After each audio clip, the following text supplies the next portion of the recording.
You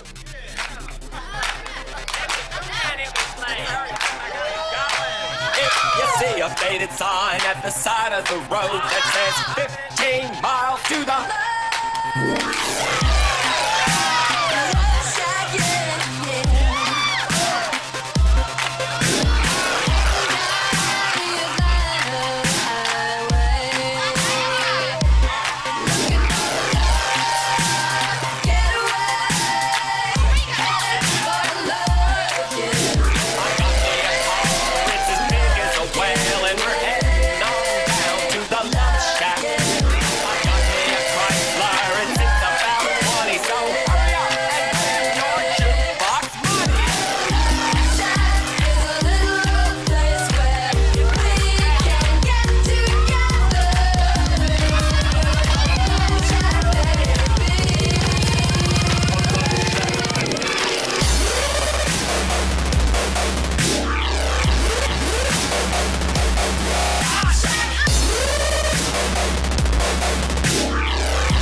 Another episode of Luv Shack.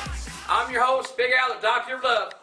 And I'm your co-host, Shaman Charles. Good evening, Albert. Welcome, Charles. Welcome, my friend. Now, you got to remind everybody, March 24th, NFW presents Reckless Revenge at the Metro Sports Center here in Evansville, Indiana, on 5820 Metro Drive. We got all kinds of matches. And tell you what, we've got a special guest with us, don't we, Charles? We sure do. We got none other than the Hardcore Cowboy Scotty Wolf. Hey guys, thank you for having me on the show. It's nice being on the show again. I heard, Charles, you've been a little bit under the weather. I hope you get better. And Al, let's get down to brass tacks. Let's see what kind of questions you have for me, and let's see how honestly I might be able to answer. Okay. Hey Charles, I tell you what, you're good at this, so I'm going to let you start it off, okay, my friend? That sounds good. Just bear with me, man. I might break down here. Okay. All right, Scotty, I'm going to ask you the question I ask everybody. How long you been wrestling? When did you break in? And where did you train? And who was your trainer? Well, to be honest with you, I started out in roughly between 2000 and 2001. I started training with a guy named John Faulkner. He wrestled in USWA, and he was a former tag team champion of the War Machine. I started out with him, worked with him a little bit. He got sick, and he couldn't wrestle, he couldn't train, and I ended up going down, and I ended up taking off with none other than I have a hard time wanting to admit it sometimes, but I know what you're trying to say. What I'm trying to say is I was in the same class with none other than Slimy Bum Master Rich. I started wrestling with the son. I was one of the sons of the Sin, and I worked with Chris Champion down at the Coliseum for about a year. Trained, worked out with him, had to leave for a little bit, came back a few months later after Chris had his stroke, and I trained some with the superstar Mitch Ryder, got a little bit of schooling from him, got a little bit of lessons. Well, pretty much I got a lesson from about everybody I've ever gotten in the ring with. I can just drop names like crazy if I had the time, but I've been in and out of wrestling going on since, like I said, since about 2001. And technically, if you go back to the time I worked, my father helping out with working on the ring for the USWA for when Gilpin owned the ring, I had a finger all the way back in the 90s. I've always been wrestling orientated. I'm a fighter. Only my dad, he wasn't a wrestler, he was a boxer. So I'm just that's pretty much my past. Got me in your blood, so to speak. Yeah, it's in my blood. It's always been in my blood to be a fighter. So it would just seem only fitting that after so many years of being a kid watching Dundee and Lawler and Jeff Jarrett and Danny Davis, Hulk Hogan, Rowdy Piper, the whole 9 yards, was just only CrossFitting, there's only one thing I wanted to do more, and that was just get in the ring and be with these guys. And so far, I've lived that dream, and I live it every day, and I'm proud of what I got. And there ain't nothing else to say about it. I just love it. Well, you certainly worked real hard. Honestly, you had some really good matches.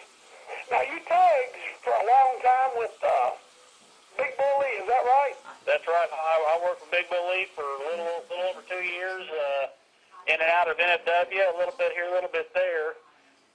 Bona fide, one guy I respect more than anybody else. I honestly, truly, as much as we beat the hell out of each other, I love the man. I had tons of respect for him.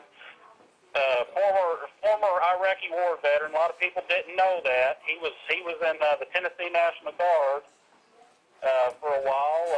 The man been shot. He's bona fide war hero in my book. The things that he's been through. But he got in the ring. All that post-traumatic stress disorder, it all came out, and he was a madman. Well, let me ask you this: do you prefer tag wrestling or single wrestling? To be honest with you, I've always seemed like I've always done better in singles matches. I like tag matches, but it's a matter of finding that right person to be in the ring with. I got you. You got to have trust in the guy that you're working with, and that's something hard to find these days. So singles wrestling, I know I can depend on myself. At least I had up until about a year ago. Had my neck injury and been fighting all last year trying to recover from that. So right. Well, yeah, it's a chemistry for sure. I mean, I've seen a lot of great tag teams. One comes to mind. There's Chris Champion and Sean Rawl, New Breed. That was a heck of a tag team, and then when Sean left, they tried to put Chris's brother in, Mark Starr, and it just didn't work. Although they were biological brothers, they just did not have the same chemistry that Sean and Chris had together. Yeah, I can understand what you're saying. Now, this is going to be my big question to you. I guess it was 2 years ago, maybe in May, when you wrestled the Necro Butcher at the Metro Sports Center in Evansville. How was that, and what was going through your mind before and after the match? Because that was a great match and a good match. Well, before the match, when I got the call from the booker that it was going to be me versus Necro Butcher, because frankly, a lot of people that were on the roster at the time just they weren't a fit for that style of wrestling, and some guys were just totally scared of the fact of having to get in there with him. And I had several occurrences with him because during training in my younger years at Coliseum, he was down there a lot, and I had a lot of run-ins with him. I knew he was a tough man. I knew he was a hard-hitting man, and he'd bring it to you, and he did. I mean, I got the snot beat out of me. Probably one of the hardest matches I'd ever been in. If you'd actually watch the video back, he got me in the corner at one point. He hit me so many times with a right hook that I almost went down. He almost knocked me out cold flat in the ring, and I had to get away from him to save myself, and had to have the help of Big Bull Lee to save me from total annihilation. But bona fide was a man. I have tons of respect for Necro Butcher because he brought it to me, and it took everything I had just to keep up with. Well, he's just a big old brute, man. I mean, I remember one night, it's been years ago in Evansville, I was managing Hammerjack at the time, and on the way home, he said, I can't believe this guy. He said, I fought some tough guys. You remember the spot? I don't know if you guys do it, but there was a deal. He always do it, man, and people, you know, if there's any questions, this stuff's not real, get your butt in the ring with him, and you'll find out how real it is. Oh, bona fide. But what they did is they set up two chairs in the middle of the ring, and they trade punches in the jaw. And brother, let's just say he wasn't eating steak for a few days. And I bona fide after I felt like I got hit with a Mack truck. I had enough knots on my head alone. I felt like Elmer Fudd after a Bugs Bunny cartoon. I knew I was in for a fight before time, and I knew I went through one heck of a fight afterward after I got out of the ring. And And I'm gonna break away from covering storylines. I walked up and I went and I found him after that match, and I actually did. I walked up to him and I gave him a handshake and I said, "Bona fide, you're the top of the tier. Bona fide, one of the meanest men I've ever been in the ring with." And genuinely, afterward, I found out how nice of a man he actually is. He's totally opposite. He's got a light switch. He's in the ring. He's got that light switch on. He's a monster. He's the absolute most defile individual you ever meet. Outside of the ring, I realized that he was a nice guy, and the man is a bona fide genius. A lot of people don't know that about Necro, so anybody that's hearing this now, put that in your book. You actually know something almost nobody else knows. But, he's a very intelligent man. He's very, he knows a whole lot about politics, too. Yes, he does. Yes, he does. Very brilliant man. When he talks, you need to listen because he'll tell you something you probably haven't ever heard of before. Absolutely. But bona fide, I have tons of respect for him. I have respect for just about everybody I've been in and out of the ring with.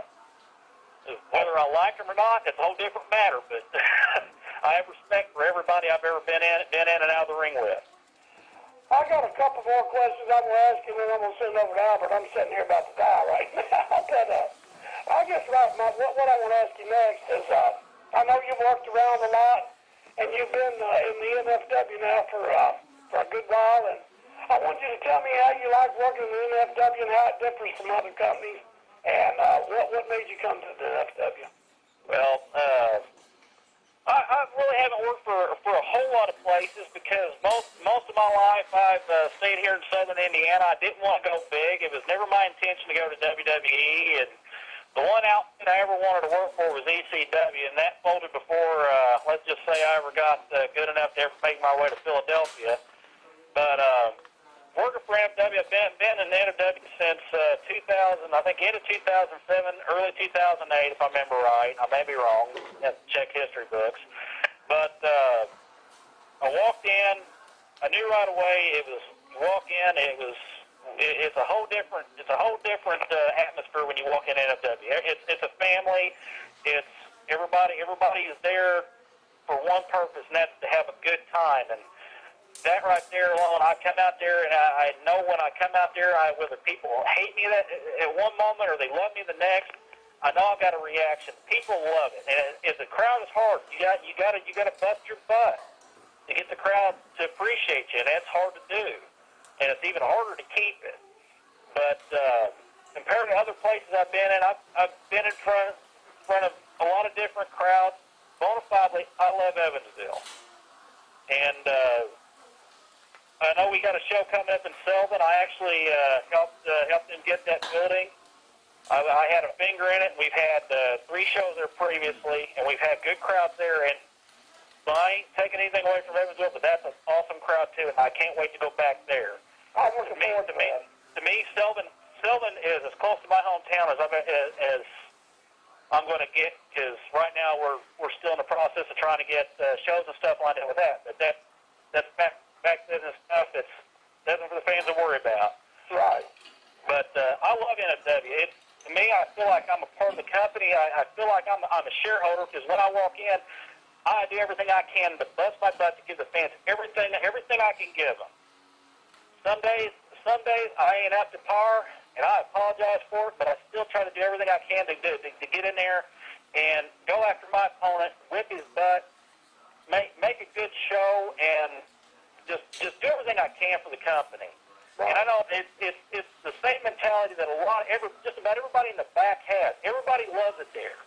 We had, when Visser showed up, Visser came in, and he was so amazed at how family-friendly everybody was and how great of a company it was. All I heard out of him was, well, I want to come back. I want to come back.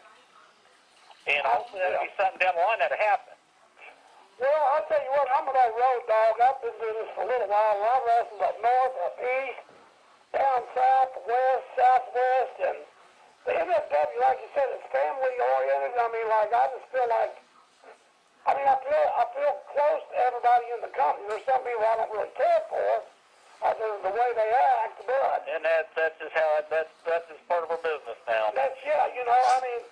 And one of them being Rich, I just don't know what's happened to him. You know what I'm saying? I don't know. But that's another story. Master Rich, the history we have going back, we've always been pretty much, we've always been at each other's throat in one way, shape, or form. And it don't surprise me him being the way he is, because he's always had this little cocky attitude about him, thinking he's better than everybody else. And it's not a surprise he thinks he's going to turn himself into this little revolution, this little cult he's got going on. With all these other individuals just kind of slowly sucking in, and Rich is buying these people left and right, trying to get people to think that he's actually got something great going on. And I know come March 24th, we got this Royal Rumble coming on, this get-together, and he thinks that he's got the odds beat on numbers. But I've been in more than one of these things. I've chased after gold. This time here, it's going to be my attempt at a third title run. I've already carried the NFW heavyweight title on 2 previous occasions. I'm going for a third. I know how it feels. Nobody's friends in these things. I don't care what allegiances you got. Everybody's against everybody. That's the way it is, my friend. When you're going for the gold, you're going for the whole answer. Right. And when you get that gold, everybody's against you. And that's just how it is. Yeah. That's the way it is. Well, I'll tell you what. I will say this before I turn it over to Albert. You know, love him or hate him, I've known Rich for a long time, and he's got something going on, and he is determined that he's successful, so you can't knock success. But I would like to knock some daggone sense into his head. Hopefully he'll see that, you know, you just can't keep doing like that. I mean, you can buy people, but sooner or later, you know, that little turn on you. But like I said, thank you, man, for talking to me now. I'm going to turn it over to Albert, and take it away, Al. Okay. Okay, Scott, I just got a few little questions to ask you real quick, my friend. As you know, March 24th, NFW presents Reckless Revenge at the Metro Sports Center here in Evansville, Indiana. You're one of the participants in the NFW World Title Rumble, aren't you, sir? Yes, I am. Okay, give us your thoughts on that and how much of a chance you think you have, which I think you got a great chance because you're tough, but let me have your thoughts on that match. Well, how I see this Royal Rumble, this heavyweight rumble going on, it's going to be mad chaos. I already expect that. It's like I said, it's something I've been in these before, and it's going to be every man for himself. I've seen guys talking on the NFW Facebook page about they're going to join forces with Rob Conway and Sean Conway and 15 other Conways, if there is any, that all want to band together. It's not going to be like that. You got a rude awakening coming if you think you're going to team up with all these guys and try to rush the Rich Revolution. Push comes to shove. I'm getting my butt back in shape. Like I said, last year I've had a really bad year, and I'm looking to change that. I'm going to spin things around. I'm working out. I'm doing what I can. My intent is to get that third title run, and I don't care if it's Rob Conway in my way. I don't care if it's Big the Bruiser. I don't care if it's Rich. If it's Rich, the bile that he keeps spilling out, I will gore that right out of it. Okay. It doesn't matter. It doesn't matter who it is, whether it's Johnny Whiplash or just any Joe Blow that gets in my way. I'm going for that, and I wouldn't expect anything less from anybody else that's going to be in that ring. And anybody else that's trying to get something, trying to help Rich or Rob out, to help them out, they're a fool. Yeah. Okay. Now, here's another question. Now, you heard that Rich is guaranteeing Rob's going to join the Rich Revolution, or he's going to shave his head, which I hope the heck he gets his head shaved. But he says after Rob, he's saying that you're going to be next one to join. So, give me your thoughts about him trying to say he's going to get you to join the Rich Revolution. Well, I can tell you right now, I've never been one to play well with others. And me joining a faction ain't going to happen. I'm going to tell him right now, if he wants to try, he can go ahead. He can try until he's blue in the face. But I remember one time before, we were in a battle royal, and Rich brought it upon himself. It was between me, him, and 2 other guys, and he done bumped 2 other guys, and I wouldn't get out of the ring. And he finally turned around, and he tried to offer me money, and if I remember right, I do believe I slapped the taste out of his mouth, and I think it landed somewhere in the back of the CK Newsom. So if that's any indication on how I'm going to take this Rich Revolution thing, he's got one coming. Okay. Now, the last question I got before we let you go, Scotty. I love it on your entrance. When you come to the ring, you come in really psyched up, really pumped up and everything, and you say them words that everybody loves to hear you say, "Oh, you're ready for a fight." Does that really get you going, and if it gets the fans going, does that really make you really psyched up, pumped up when you say that? Yeah, it does. It's because like I said, my past, I grew up fighting. I fought my way all the way up from ever since I was in diapers till how I am now, and I believe I'll be fighting clean into the grave. And folks, I ain't afraid to say it. When I die, I'll still be fighting because I'm gonna make sure everybody buries me face down. That way, everybody can kiss my butt on the way out. Because that's how I'm gonna be. I'm always gonna fight. I'm looking for a fight, and it's always gonna stay that way. So when you hear me come out there, and I'm saying it, God, I mean it. I'm ready for a fight. And I want to see everybody else out there if they're ready for a fight. I tell you what, Scotty. I want to bring it. I want to make sure everybody knows I'm there to bring it, and I give it to them the best that I can. All right. Hey, that's all the questions I got. And Charles, before we let him go, is there anything you want to say real quick before we let Scotty go? I just want to say, Scotty, thanks very much for being on the Luv Shack with us. Sorry that I was under the weather, but maybe next time my voice will be a little bit better. It's not good anyways, but we just thank you very much for coming by. I know you're busy. And, hey, by the way, how's your little girl doing? Oh, she's doing wonderful. She's doing wonderful. She's just as mean as a tornado, so. She's a cutie. I got the opportunity to meet her and your lovely wife. The last show, I think it was, and she's a real cutie. Yes, she is. Yes, she is. Guys, thanks for having me on here. Hopefully I'll be on again sometime soon. And I want both of you to take care. And NFW Nation, I'm going to tell them right now, Master Rich and the Rich Revolution, you mess with me, I'm going to ride you like a toilet seat. I'm going to put the crap to you. You guys have a great one. And NFW Nation, love you guys. Goodbye. Thank you, Scotty.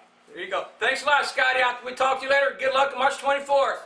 Thank you. All right, bye-bye. Hey, Charles, you still there? Yes, sir. I'm right here, Albert. Okay, I got something I got to get off my chest. As you noticed a while ago, Charles, you heard my dogs barking, right? I did. Well, I got an email with by the Product of the People, head of the Rich Revolution, Master Rich. It had a picture of him on it, too. That's why the dogs got so mad and started barking, because they seen him and they went wild. Now, what I want to get off my chest is, on the email, I can't say word for word what it says, Charles, because it's very explicit and it's pretty violent, but I'm just going to, leave some of the words out.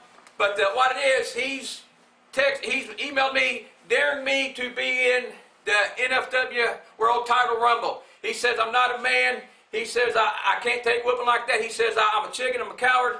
And he wanted me to be in the Rumble. And I told him, I said, I can't be in the Rumble because that's what cost me my job in the first place, was getting involved in the matches. I'm going to do my job. I'm going to be the general manager, and I'm going to leave it at that. And I will do the job to the best of my ability. He's got me upset. I'm sorry. But he came back, and now he's threatening me. He's insulting me. He's harassing me. Now he's threatening my family. He's threatening my dogs. He's threatening my kids. He's even made insults and harassments and threats toward my little grandbaby Milkshake. And that's when I draw the line.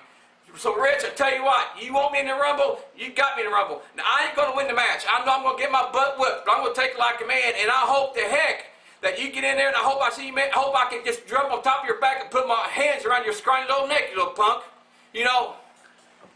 I'm getting kind of out of hand, Charles, and I'm very sorry, but he's got me, Yeah, so, NFW Nation, I will be in the NFW World Title Rumble. I am entered in it.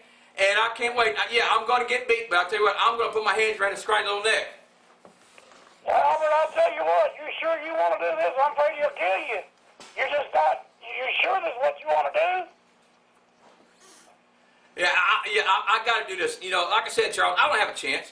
But he done made, like I said, when he threatened me, it's one thing, but when he threatened my family, and talk about and insult my little grandbaby Milkshake, that's when I draw the line. That's when I'm going to step up to the plate and say, okay, I will take it like a man, and I will be in the Rumble, and I hope the heck that I get my hands on you, Rich. Yeah, you might whoop me, but I'll tell you what, I'm going to get a lick in or two myself. Well, you heard it in NFW Nation. That's one doctor there, Big Al. He sounds determined. When you bring family into it and loved ones, that changes everything. And like they said, since I've been a kid, dynamite comes in small packages. Kapow, Albert. There you go. I tell you what, Charles, I'm about done now after reading that email from him. Like I said, I can't say everything, but all the threats and everything, I can't go on no more. So I tell you what, Charles, March 24th, NFW presents Reckless Revenge at the Metro Sports Center, 5820 Metro Drive here in Evansville, Indiana. You're going to see one heck of a rumble, and you're going to see Dr. Love trying to grab someone around their scrawny little neck and choke her out. So, Charles, tell you what, let's go ahead and end it right now before I lose control, and let's spread the love, because right now I need it. All right, buddy. Just remember, NFW Nation, don't fight amongst yourselves. Do the fighting to us and Big Al. Spread the love! Go ahead and put it on there, because I had enough of this.